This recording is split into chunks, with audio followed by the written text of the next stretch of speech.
বিয়ের দিন ভোরে হুমায়রার জন্য গচ্ছিত সমস্ত গহনা এবং টাকা নিয়ে প্রেমিকের সাথে পালিয়ে গেছে তারই আপন মা জুবাইদা। যখন ব্যাপারখানা জানাজানি হলো, লজ্জায় মুখ দেখানোর উপায় রইল না শামসু মিয়ার।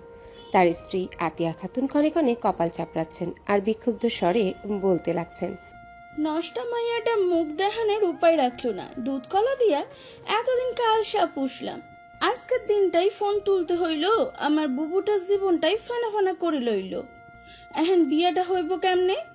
ওই নষ্টারে পাইলে ওর একটা চুলও রাখুম না, শয়তানের বাচ্চা। আতিয়া খাতুন মবর্গীয় গালি দিতেও ইতস্তত করলেন না। রাশাদ দাদিকে শান্ত করার চেষ্টা করল, কিন্তু নাতির কথা গায়ে মাখল না আতিয়া খাতুন। এদিকে শামসু মিয়ার উঠানে বসে রইলেন, উদ্ভ্রান্ত দৃষ্টি, কিংকর্তব্যবিমূঢ় চোখে চেয়ে আছেন মাটির দিকে। উপস্থিত আত্মীয়দের মাঝে কানাঘুষা হতে লাগলো। জুবাইদার চরিত্রে নানাবিধ বিশ্লেষণ সেখানে ফুটে উঠল। তার স্বামী অর্থাৎ কাউসারকে কোথাও দেখা গেল না, হয়তো কোথাও মদ খেয়ে ঢুলে পড়ে আছে। শামসু মিয়ার জীবনকে এক কথায় ব্যাখ্যা করতে বললে পুরোটাই বৃথা। এই দুটো শব্দই সবার আগে মাথায় আসবে। সারাটা জীবন মানুষের বর্গা চাষ করে যা একটু নিজের জমি জমা কিনেছে, ভেবেছে ছেলে মেয়ে নাতিপুতিকে নিয়ে সুখে জীবন কাটাবে, কিন্তু হলো কই? মেয়েটা অল্প বয়সে প্রসবের সময় মারা গেল। ছেলেটার মদ জুয়ার বাজে নেশা ধরল। যা একটু পুতনির বিয়ে দিয়ে সুখ কামাতে চেয়েছিল, পুত্রবধূ তার বহু কষ্টে অর্জিত সম্মানে কলঙ্ক লেপে দিল। এত বড় ছেলে মেয়ের মার কি একটুও বাঁধল না এমন নোংরা চিন্তা করতে? পালাবি টাকা পয়সা গয়নাগাটি নিয়েই পালাতে হলো। কিছুক্ষণ পর বরপক্ষ আসবে, কি মুখ দেখাবে? দরজার এক কোনায় দাঁড়িয়ে সকল রঙ্গ নিশ্চুপভাবে দেখল হুমায়রা। যখন জন্মেছিল দাদা খুব শখ করে নাম রেখেছিল হুমায়রা বিলকিস। বিলকিস যে দুনিয়ায় রাজ করে। আজ নিজের পরিস্থিতি দেখে নিজের নামটিকে বিদ্রুপের ন্যায় লাগছে। সকলের এক একটা মন্তব্য কানে বিষের মতো লাগছে, কিন্তু তার প্রতিক্রিয়া শূন্য। কোনো মন্তব্য নেই, উচ্চবাচ্য নেই, এমনকি চোখখানাও শুষ্ক। কিছুক্ষণ বাদে বরপক্ষ এলো। ধুমধাম করে বিয়ে করে সুন্দরী রমণীকে বধূরূপে ঘরে তুলবে তারা। ছেলে এবার 4 বারের চেষ্টায় সরকারি চাকরি পেয়েছে, 9ম গ্রেডের চাকরি, থাকে ঢাকায়, নাম আতিয়ার। বিয়ের বদৌলতে আসা গ্রামে। বিয়ে করে হুমায়রাকে নিয়ে যাবে নিজের সাথে। পাত্রী হিসেবে হুমায়রা তার থেকে বেশ ছোট, তবুও সেই বিয়েতে এক পায়ে খাড়া, কারণ কন্যা অনেক সুন্দরী। শুভ্র গোলাপের মতো ছোট্ট সফেদ মুখ, গোলগাল আঁখি, নেত্রপল্লবগুলো দীর্ঘ। নজর নামিয়ে রাখলে অত্যন্ত মায়াবী লাগে। ছিমছাম শরীর, খুব মোটা বা জীর্ণ নয়, চুল ঘোর অমাবস্যার মতো কৃষ্ণ ঘন। সব মিলিয়ে হৃদয়কে একবার বিচলিত করার মতোই সুন্দর। তাই বয়সে অনেক ছোট হলেও পাত্র তাকে বিয়ে করবে। কিন্তু এ কি অলক্ষণের কথা? মেয়ের মা কিনা অন্য পুরুষের হাত ধরে পালিয়ে গেছে। কথাটা তাদের কানে পৌঁছাতে খুব একটা দেরি হলো না। ছেলের বাবার সাথে সাথে মুখ বাঁকালেন, তীক্ষ্ণ কণ্ঠে বললেন, শামসু কাকা, এসব কি শুনি? শামসু মিয়া উত্তর হাতড়ালো, কিন্তু হাতে কেবল শূন্যতা পেল। বরপক্ষের মুখে মুখে নানাবিধ কথা সৃষ্টি হলো। যার সবচেয়ে বেশি যেটা প্রাধান্য পেল তা হলো যে মেয়ের মা এমন, মেয়ে কতই বা ভালো হবে। সৌন্দর্য দিয়ে কি ধুয়ে ধুয়ে পানি খাবো? রাশাদ ভরা মজলিসে বোনের নামের এমন অপবাদ সইতে পারল না। অনুনয়ের সাথে বলল, আমার বোনকে নিয়ে বাজে কথা বলবেন না, তার চরিত্রকে বদনাম করবেন না। রাশাদের কথার বিপরীতে এক আত্মীয়া বলে উঠলেন, শুনেছি চেয়ারম্যানের ছেলে বহুদিন ধরে হুমায়রার পেছনে ঘোরে। সে নাকি একবার তারে উঠাইবা লইবার চাইছিল। চরিত্র ভালো হলে গিয়ে এমন করে? রাশাদের মেজাজ খারাপ হলো। ক্রোধিত নয়নে তাকালো আত্মীয়ার দিকে। আত্মীয় মানুষগুলো সময়ের চেয়ে অসময়ে যেন নিজেদের কুৎসিত রূপখানা প্রদর্শন করে। যখন আপনার দিন ভালো থাকে তখন তারা চিনির মতো আপনার সাথে মিশে যায়। বিপদের সময় চিরতার থেকেও তিক্ততা জাহির করে। রাশাদ শীতল থমথমে স্বরে বলল, উল্টোপাল্টা কথা কেন বলছেন? কবে আমান তাকে উঠিয়ে নেবার কথা বলেছে? হ্যাঁ, সে তাকে বিয়ের প্রস্তাব দিয়েছে, কিন্তু আমরা ফিরিয়ে দেবার পর থেকে সে হুমায়রার ধারে কাছেও ঘেঁষেনি। হয়েছে, আর শাক দিয়ে মাছ ঢাইকো না। মাঝখান থেকে আতিয়ারের বাবা গম্ভীর স্বরে বললেন, এত কিছু বুঝি না। সব জেনে শুনে গরিবের ঘরে বিয়ে দিতে চাওয়ার একটাই কারণ, মেয়ে সুন্দর, পরিবার ভালো। শামসু চাচা তো আজকের পরিচিত নন, যদিও কাউছার মদ খায়, আমি সেটা অদেখা করেছি, কিন্তু মেয়ের মার চরিত্র খারাপ, সেটা তো অদেখা করা যায় না। তাই বিয়ে হবে না, ক্ষমা করবেন। আতিয়ার একবার নিচু গলায় বলল, বাবা একটু ভাবুন, মেয়ে তো এমন নাও হতে পারে। চুপ করো তুমি। শামসু মিয়া ছুটে এলেন, অনুরোধ করে বললেন, আমার বুবু বালা মাইয়া, এমন করবেন না, দোহাই লাগে। আপনারা যা চাইবেন আমি দিমো। এই বিটা ভিসা দিমু দরকার পড়লে, কিন্তু বিয়া বাইগেন না, দোহাই লাগে। কিন্তু তার অশ্রু কাজে দিল না। রাশাদ কিছুক্ষণ চুপ রইল, একবার ভেতরের ঘরের দিকে চাইল। বোনের কানে নিশ্চয়ই সব যাচ্ছে, তবুও একখানা কঠিন সিদ্ধান্ত নিল সে। অবিচল স্বরে বলল, আপনারা আসতে পারেন। এইটা কি কস রাশাদ? যা বলি ঠিকই বলি। ওনারা বিনা দোষে এখনই আমার বোনকে হেনস্থা করছেন। না জানি বিয়ের পর কি করবেন। কি দরকার দাদা? আল্লাহ চাইলে আরো ভালো জায়গায় হুমায়রার বিয়ে হবে। রাশিদের কথায় আতিয়ারের বাবার অহমিকায় পাঁচিলে যেন আঘাত লাগলো। বেশ চওড়া কণ্ঠে বলল, আগে বিয়ে দাও, তারপর না হয় কথাখানা বইল। চলো সবাই। বলে সকলে বেরিয়ে গেল। শামসু মিয়ার রাগ হলো রাশাদের উপর। রাগের বশে মেরেই বসলেন, কিন্তু তবুও রাশাদ শান্ত। তার এক বাক্য, যা হয়েছে ভালো হয়েছে। বিয়ে ভেঙে যাবার পর হুমায়রাকে দেখা গেল নির্বিকার। নির্ভার চোখে জানালার ধারে বসে আছে সে। মা সম্পর্কিত অকথ্য বাণীগুলো কানে আসছে না তার।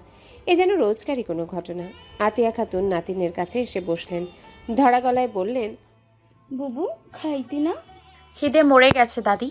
আতিয়া খাতুন মুখ চেপে অশ্রু ছেড়ে দিলেন। আজ নাতিনের জীবনে সুখময় দিন ছিল, কিন্তু সে অলক্ষী নষ্ট মহিলা সব ধূলিসাৎ করে দিয়েছে। মনে মনে সাপ সাপান্ত করলেন নিজ পুত্রবধূকে। এদিকে দরজার বাহিরে দাঁড়িয়ে রইল রাশাদ। বোনের খোঁজ নেওয়ার সুযোগটি পায়নি সে। অবশ্য সে জানে তার বোন এতটা দুর্বল নয়। সে নিশি ভাতির ন্যায়। প্রদীপ যেমন ঘোর তমসাকে নিজের ক্ষুদ্র আলো দিয়ে গিলে খায়, ঠিক তেমনি হুমায়রাও এই দুঃখের নিকষ আধারেও প্রজ্বলিত হবে। কাউসারের ঘুম ভাঙল সন্ধ্যায়। বিয়ে বাড়ি মরাবাড়ির মতো শান্ত দেখে সে অবাক হলো। সকাল থেকে কি কি ঘটেছে তার কিছুই জানে না সে। ঘর থেকে বের হয়ে উঠানে আসতে নিজের পিতাকে জীর্ণচিত্তে বসে থাকতে দেখল। কাউসারকে দেখতেই রাগে ফসতে লাগলেন শামসু মিয়া। নিজের নিয়ন্ত্রণ হারালেন যখন কাউসার শোধালো, হুমায়রা কই? বিয়া শেষ? কই ছিলি হারামজাদা? কোথায় মরছিলি? একেবারে মরতে পারিস না তুই? তুই আর তোর বউ একলগে মইরা গেলেই তো পারতি। হইছেটা কি? খ্যাস খ্যাস কিল্লাইগা করতেছ? চড়া গলায় কাউসার কথাটা বলতে শামসু মিয়া তেড়ে এলো। বয়স্ক জীর্ণ হাতে মারতে উদ্যত হলেন ছেলেকে। চিৎকার করে বললেন, জানিস না কি হয়েছে? তোর বউ পালাইছে অন্য বেটার লগে, সেই সাথে আমার বুবুর সব সুখর লইয়া গেছে। এত সময় বাদে কাউসারের মাথায় টনক নড়ল। গত রাতের নেশার কুহেলিকা ধীরে ধীরে কাটতে লাগলো। সাথে সাথে নিজ ঘরে ছুটল সে। বিছানার নিচটা পরীক্ষার করলো। না, মহিলা তার অর্থ নেয়নি। সেগুলো লুঙ্গির ভাঁজে নিয়ে বেরিয়ে পড়ল সে। পেছনে বাবা ডাকলেন বহুবার, কই যাস? তোর লজ্জা লাগে না? আবার জোয়া খেলতে চাস? একবার মাইয়ার কত ভাবিস না? কিন্তু কাউসারের কানে কিছুই এলো না। সে রওনা দিল তার গন্তব্যে। জুবাইদা চলে গিয়েছে, ভালোই হয়েছে। এখন তার কানের কাছে ঘ্যান ঘ্যান করার মতো কেউ রইল না। এদিকে শামসু মিয়া চিৎকার করতে করতে কাশি উঠল। বুক চেপে কাশতে কাশতে বসে পড়লেন। রাশাদ পানি খাওয়ালো তাকে। শান্ত হতে বলতেই বৃদ্ধ কেঁদে উঠল। আজ তার চেয়ে অসহায় বুঝি কেউ নেই। না, ভুল আছে। দরজার ওপারে জানালা ধরে বিস্তৃত আকাশের পানে চেয়ে থাকা সেই অষ্টাদশী, যার মা বাবা নামক ছায়াটুকুকে মিথ্যে লাগছে। জুয়ার শেষ দানটাও হেরে গেল কাউসার। যা অর্থ নিয়ে এসেছে তার কিছু অবশেষ নেই, বরং ঋণ হলো আরও 1000-5 টাকা। বাবা এই টাকা মোটেও দিবে না, কিন্তু অপরপক্ষ তাকে ছাড়বেও না। এখন টাকা বুঝিয়ে দিতে হবে। এর আগেও এমন করেছে কাউসার, পরে টাকা দেয়নি, তাই আর ছাড় হবে না। কাউসার ইনিয়ে বিনিয়ে বলল, আমি টাকা ফেরত দেব। শুকনো কথায় ছিঁড়ে বেজে না, তোমার বিশ্বাস নেই। এই প্রথম জুবাইদার উপর রাগ হলো। অন্তত গয়নার কিছু রেখে গেলে তো হতো। না, সব নিয়েই পালিয়েছে। তখন পাশ থেকে কানে কানে একটা প্রস্তাব নিল গ্রামের বাজারের জানু। প্রথমে রেগে গেল কাউসার, কিন্তু যখন টাকার অঙ্কটা বাড়লো খুব একটা মন্দও লাগলো না তার। নিকষ কালো রাত, অমাবস্যা রূপালী ছাদটাকে গিলে খেয়েছে। এখন ক্যাম্বলি আধার, বিদ্যুৎ নেই। মোম জ্বালিয়েছে হুমায়রা। গোসল সেরে এসেছে, ঘনকেশ এখনো ভেজা। দাদির জোরাজোরিতে খেতে বাধ্য হয়েছে। এখন ক্লান্ত শ্রান্ত আখিজোড়া বিশ্রাম চায়। বাড়ির প্রতিটা প্রাণ এখন ঘুমে। বাবা ফেরেনি, সে হয়তো ফিরবেও না। হুমায়রা ট্রাঙ্ক থেকে বইগুলো বের করলো। আগামীকাল ভাইকে বলবে কলেজে নিয়ে যেতে। বিয়ে হলো না যখন, এখন আর পড়াশোনাতে কমতি রাখবে না। সব গুছিয়ে যেই শুতে যাবে অমনি খেয়াল করলো তার দরজাটা কেউ খুলেছে। পেছনে তাকাতেই আটকে উঠল সে। বাজারের চালের আড়তের শফি দাঁড়িয়ে আছে। শফির ঠোঁটে বিশ্রী এবং কুৎসিত পৈশাচিক হাসি। চোখের দৃষ্টি অতিশয় নোংরা এবং কুলসিত। নিচের ঠোঁটখানা কামড়ে সামনে দাঁড়ানো রমণীর শরীরের খাজ দেখতে ব্যস্ত সে। দরজার পাশে শফিকে দেখে চিন্তা শক্তি ক্ষণিকের জন্য লোপ পেল হুমায়রার। রাত এখন গহীন। এত রাতে তার ঘরে প্রবেশ করার হেতু বুঝতে সময় লাগলো না, কিন্তু প্রশ্ন হচ্ছে সে প্রবেশ করলো কি করে। হুমায়রার ঘরখানা একেবারে ভিটার পেছনে, এরপরে পুকুরের ধার এবং বাঁশঝাড়। এই ঘরে প্রবেশ করতে হলে দাদার ঘর পার হয়ে আসতে হবে। দাদার ঘর দিয়ে শফি আসেনি, পেছনের বাঁশঝাড় দিয়ে আসার ক্ষমতা গ্রামের কারণই নেই।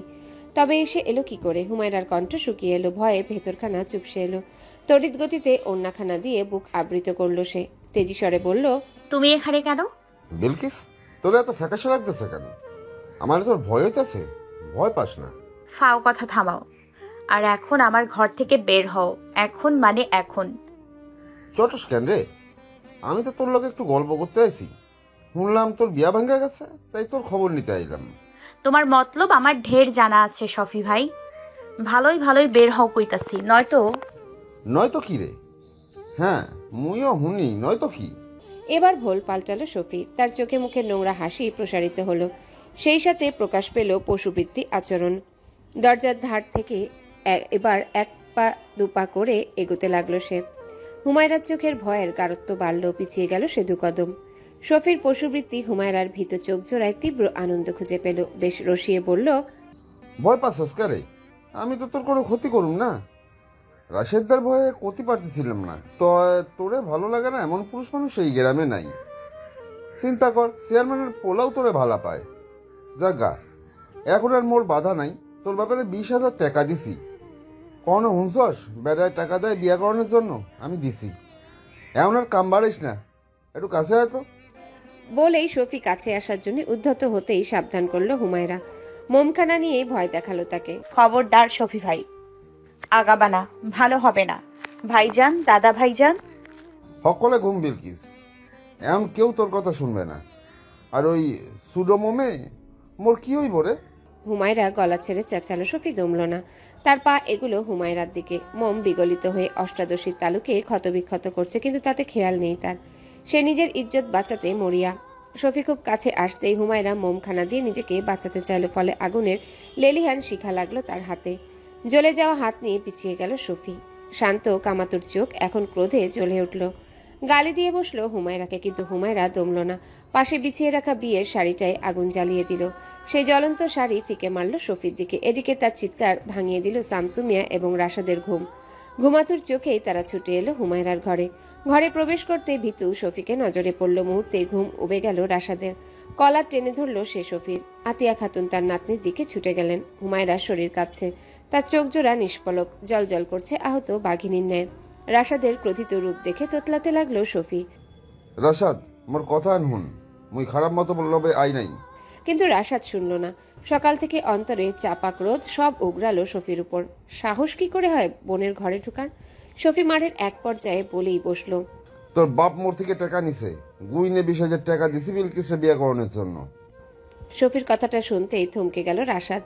নিজের বাবা জঘন্য ব্যক্তিত্ব সেটা ধারণা ছিল, কিন্তু কতটা জঘন্য হলে কোনো বাবা তার বিবাহযোগ্য মেয়ের ঘরে পরপুরুষ পাঠায়?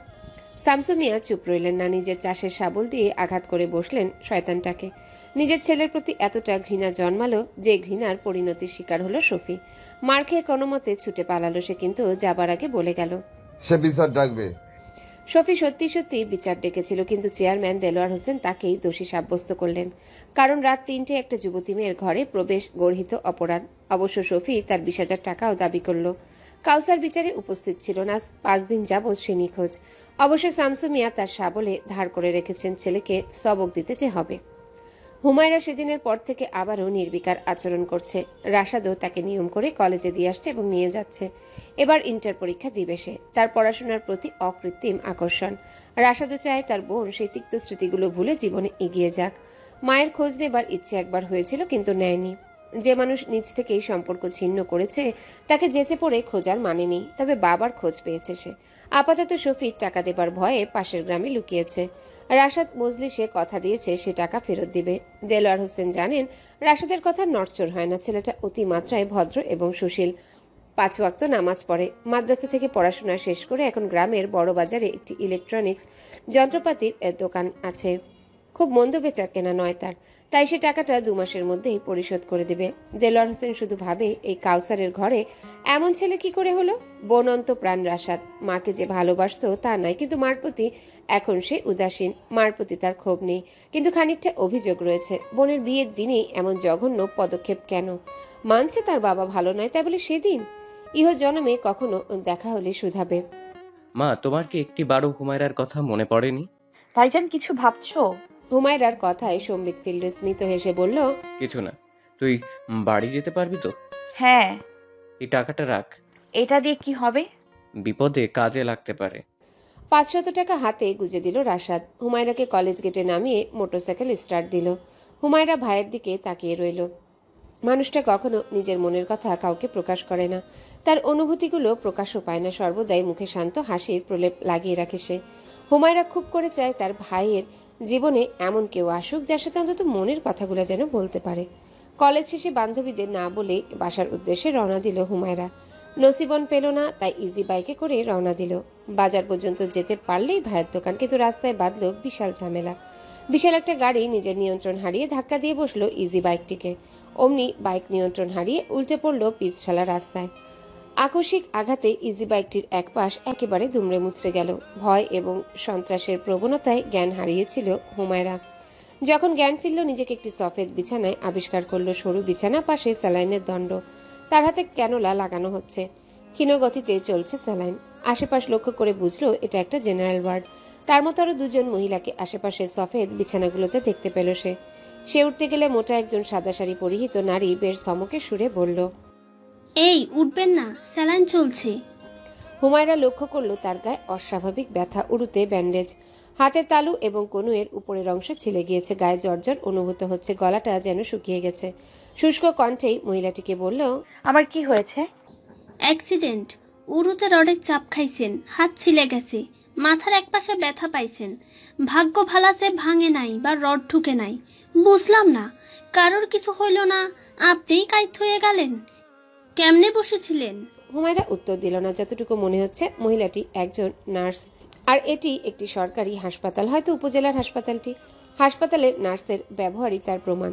সরকারি হাসপাতালে চিকিৎসার সাথে সাথে মানুষগুলোর ব্যবহারও থাকে বাজে। ভাইজানের ভাষ্যমতে এখানে বেতন থাকে কম, তাই অনীহা বেশি। বেসরকারি হাসপাতালে কারি কারি টাকা ঢালতে হয়, তাই তাদের ব্যবহার থাকে চিনির মতো মিষ্টি। তারা পারলে তোমার জামাও বদলে দিবে, অথচ এখানে খালি স্যালাইন লাগিয়ে রাখলেও তাদের গুরুত্ব থাকবে না। কথাটা মনে পড়তেই হাসি পেল হুমায়রার। সাথে সাথেই মনে পড়ল এখন ভাইজানের বাসায় যাবার সময়। নার্সের দিকে তাকিয়ে শুষ্ক স্বরে বলল, এখন কয়টা বাজে? এশার আজান দিয়ে দিছে। হুমায়রা কিছু বলার পূর্বে একজন ভদ্রমহিলার আগমন ঘটল। মহিলার পরনে দামি শাড়ি, অন্তত 1000 তিনেক তো হবেই। ক্রিম কালারের উপর ক্রিম কালারের মিহি কাজ করা সুতির শাড়ি। মহিলা এসে দাঁড়ালো ঠিক হুমায়রার সামনে। মৃদু হাসি ঠোঁটের কোনায় এটে শুধালো, তোমার শরীরটা এখন কেমন আছে? কি ভালো। হুমায়রার কণ্ঠে জড়তা এবং সন্দিহান দেখে মহিলার হাসি বিস্তৃত হলো। মহিলার কণ্ঠে খুব নরম, আগের মতোই নরম স্বরে বললেন, আমাকে তুমি চিনবে না, আমি খুব একটা গ্রামে আসি না। চেয়ারম্যান দেলোয়ার হোসেন আমার ভাই। বিয়ের পর খুব কম আসা হয়েছে, আজ 13 বছর পর এসেছি। আমি ঢাকায় থাকি। আসলে আমার ড্রাইভারটা নতুন, ও একটা গাদা ড্রাইভার মানুষ, অথচ ব্রেক চাপতে পারে না। ওকে আজকে বাতিল করে দিব, আহাম্মক একটা বলে ওর পা পৌঁছায় না। অবশ্য ঢাকা শহরে যে ড্রাইভারের আকাল, এ নিয়ে মোট 7টি ড্রাইভার বদলেছি, এটা হলে 8টা হবে, 2 হালি, অথচ 8 মাসও হয়নি গাড়িটি। এর আগে ড্রাইভারটি। মহিলাটি খুব মিশুক, নয়তো খুব বেশি বাচাল, নয়তো কে তার ড্রাইভার সমাচার এতটা নিপুণভাবে একটা অপরিচিত মেয়েকে বর্ণনা করে। মহিলার কথাগুলো বিনা বাক্যে শুনতে লাগলো হুমায়রা। একটা মানুষকে হুট করে বলা যায় না, আপনি থামুন, আপনার কথায় আমার আগ্রহ নেই, ব্যাপারটা বেয়াদবি হয়। ভাবলো যখন মহিলার কথা থামবে তখন বলবে, আপনার কাছে ফোন আছে? রাশাদ যথাসময়ে বাসায় আসলো। সে এখন খাবে, আধা ঘন্টা বিশ্রাম নিয়ে আবারও দোকানে যাবে। এখন দোকানে মিঠুকে বসিয়ে এসেছে। ছেলেটা একটু কামচোর, কিন্তু মাঠার লোভ দিলে কাজে ফাঁকি দেয় না। রাশাদ সকাল দুপুর এবং রাতের খাবারটা বোন আর দাদার সাথে খায়, এটা তার অভ্যাস। খেতে খেতে বোনের কাছে খুনসুটি সব শুনবে। বোনও এক এক করে ভাইকে সব বলবে, দিন কেমন গেল, কি কি ঘটলো। বাসায় এসে হাত মুখ ধুয়ে খেতে বসলো। প্রতিদিন তার হাত মুখ ধোয়ার পানি হুমায়রা এনে রাখে ঘরের কাছে। ভাই কাজ করে কল চাপবে, সেটা তার অপছন্দ, কিন্তু আজ বোনকে দেখলো না। আতিয়া খাতুনকে শুধালো। হুমায়রা কই? বুবু ফিরে নাই। কথাটা শুনতেই চমকে তাকালো সে। সময় এখন 7:30, অগ্রহায়ণের শেষের দিক, তাই এশা আজান তাড়াতাড়ি দেয়। কলেজ থেকে বাসা আসতে আধা ঘন্টা লাগে, তাহলে এখনো কেন ফিরেনি হুমায়রা? রাশাদ মুহূর্তেই উদ্বিগ্ন হয়ে উঠল, চিন্তিত স্বরে শুধালো। হুমায়রা বাড়ি ফিরেনি, অথচ তোমরা আমাদের জানাও নাই কেন? চিন্তা করিস না ভাই, আয়শা পড়বে। দাদি, এখন 7:30 বাজে। হুমায়রার বয়স ছোট বলে তাকে নিজস্ব মোবাইল দেয়নি রাশাদ। আজকালের মেয়েরা মোবাইল পেলেই বকে যায়, কিন্তু এখন মনে হচ্ছে একটা মোবাইল থাকা প্রয়োজন ছিল। রাশাদ উঠে গেল, ঘর থেকে বেরিয়ে যাবার আগে বলল, হ্যালো বন্ধুরা, পরবর্তী পার্ট খুব তাড়াতাড়ি আসবে, তো সবাই অপেক্ষায় থাকো। আর চ্যানেলটি যারা এখনো সাবস্ক্রাইব করোনি তারা পরবর্তী পার্ট দেখার জন্য চ্যানেলটি সাবস্ক্রাইব করে রেখো। ধন্যবাদ সবাইকে, আমাদের সাথেই থেকো।